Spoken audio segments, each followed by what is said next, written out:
એ ગોવાળિયાને જય ઠાકર.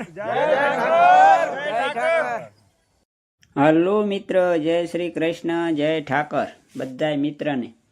આપણે આવી ગયા છીએ શીતળામાની ડેરીએ, જ્યાં ગાયુંનો ગોંદરો છે. ગાયુંના ગોંદરે આપણે વલોગ બનાવવા આવી ગયા છીએ.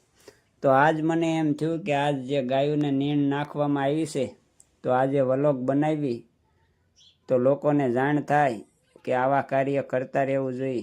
એ માટે આપણે સ્પેશિયલ આ વલોગ બનાવવામાં આવ્યો છે. તો મિત્ર, આપણા વલોગ જોતા રહેજો. મિત્ર, આ ગામ સભાડિયા, તાલુકો ગઢડા, જિલ્લો બોટાદ. ગઢડા તાલુકાનું ગામ સભાડિયા. સભાડિયાની માલપા જે રામા મંડળ રમાડવામાં આવ્યું હતું, એ સ્પેશિયલ ગાયોના નીણ સારા માટે જ રમાડવામાં આવ્યું હતું.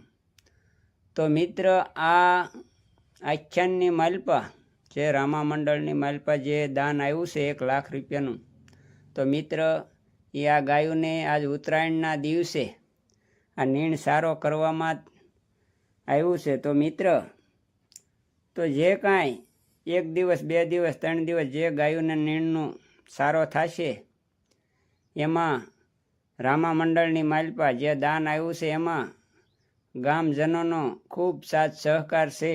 તો મિત્ર, આવા નવા સાથ સહકાર આપતા રહેજો, તો આવા નવા કાર્ય થતા રહે.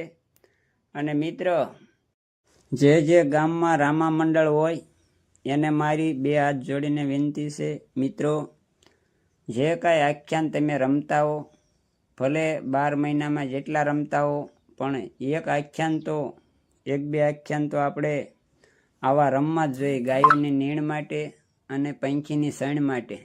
તો મિત્ર, રામાપીર સદાય સહાય રહે છે. તો મિત્ર, આવા કાર્યમાં હંમેશા આગળ રહેવું જોઈએ. તો મિત્ર, કીડીને કણ, હાથીને મણ અને ગાયોને સારો. કીડીને કણ, હાથીને મણ, ગાયોને સારો, ત્યારે રાજી થાય છે આ દ્વારકાવાળો. મિત્ર, દ્વારકાવાળો.